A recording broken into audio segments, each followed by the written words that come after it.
Bonjour à toutes et à tous. Nous poursuivons l'aventure vers le Christ en ce deuxième dimanche de l'Avent. L'évangile d'aujourd'hui est le véritable commencement de l'évangile de Luc. Luc, vous avez entendu, est ici d'une précision historique remarquable. Il nous offre pas moins de 5 références sur le pouvoir politique en place à l'époque, 2 références de la caste religieuse sacerdotale. Alors veut-il nous entraîner dans une lecture au premier degré? Nous allons voir. En tout cas, il met en scène un personnage bien connu, Jean le Baptiste, le prophète qui vit dans le désert, lequel s'approprie ici la parole de son prédécesseur Isaïe, aplanissez les montagnes. Franchement, drôle d'idée. Et entre nous, je trouve assez cruel de demander à un guide de haute montagne de commenter cette parole. Et puis dire ça dans les Hautes-Alpes, mais c'est presque un crime, notre département serait foutu. Alors Jean souhaite-t-il mettre tout le département au chômage? Sans doute pas. Mais pour commencer, je voudrais faire un propos sur les fondamentalistes qui se font fort d'être les lecteurs très purs des textes sacrés et refusent toute interprétation. Ici, ils doivent être bien embarrassés. Car faut-il comprendre à la lecture d'événements récents que les fondamentalistes qui n'ont pas eu la force d'aplanir les montagnes, trop lourde cette demande de Dieu. Alors ils se rabattent sur les monuments humains des civilisations passées, comme on l'a vu au Moyen-Orient, en Afrique, ou encore sur des innocents, sur des prétextes religieux. Ils s'attaquent à cette montagne qu'est la personne humaine. Mais bien sûr, je m'égare, puisque c'est déjà une interprétation symbolique. Franchement, oui, c'est sûr. Luc, ici, nous invite à dépasser le premier degré.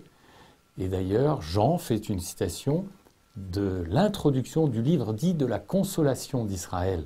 Alors, il ne demande pas d'envoyer des bulldozers dans la montagne.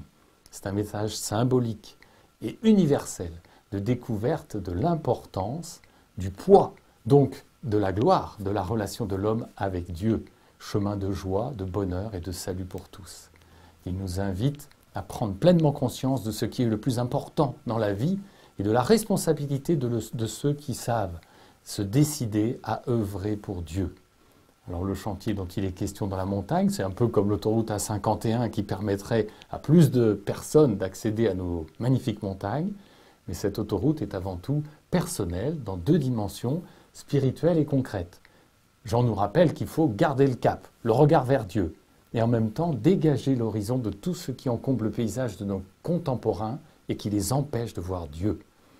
Aidons-nous mutuellement à nous sortir des ravins où nous tournons en rond, tout préoccupés que nous sommes par nos désirs égoïstes. À chacun, Jean parle aujourd'hui encore, élargis ton regard vers le Christ. Construis avec ta vie un chemin qui dit le Dieu de justice, de paix et de joie. Et les ravins à combler, eh bien ce sont nos frères et sœurs les plus pauvres, les oubliés de tous, l'absent de la fraternité et de la société, le rejeté, l'homme privé de tout bien et de droits civiques, celle ou celui que Jésus cherche sans relâche. Essayons donc, par notre vie, de ne pas être des contresens de Dieu. Essayons de suivre ce que Jésus demandait déjà à ses disciples. Partager, ne pas profiter de sa situation personnelle, partager ses biens. L'exemple dramatique des tueurs de Paris nous montre que tous les croyants qui se sont insurgés disent bien que les croyants ne doivent pas être un contresens de Dieu. Et bien au contraire, pour nous chrétiens, à la suite du Christ, sachons nous faire humblement serviteurs de nos frères et sœurs en humanité et en priorité les plus pauvres, refusant de répondre à la violence par la violence, mais plutôt par la compassion et le pardon. Comme le dit le Christ sur la croix, « Pardonne-leur, Père, ils ne savent pas ce qu'ils font ». Mais lorsque le Christ reviendra, trouvera-t-il la foi sur la terre?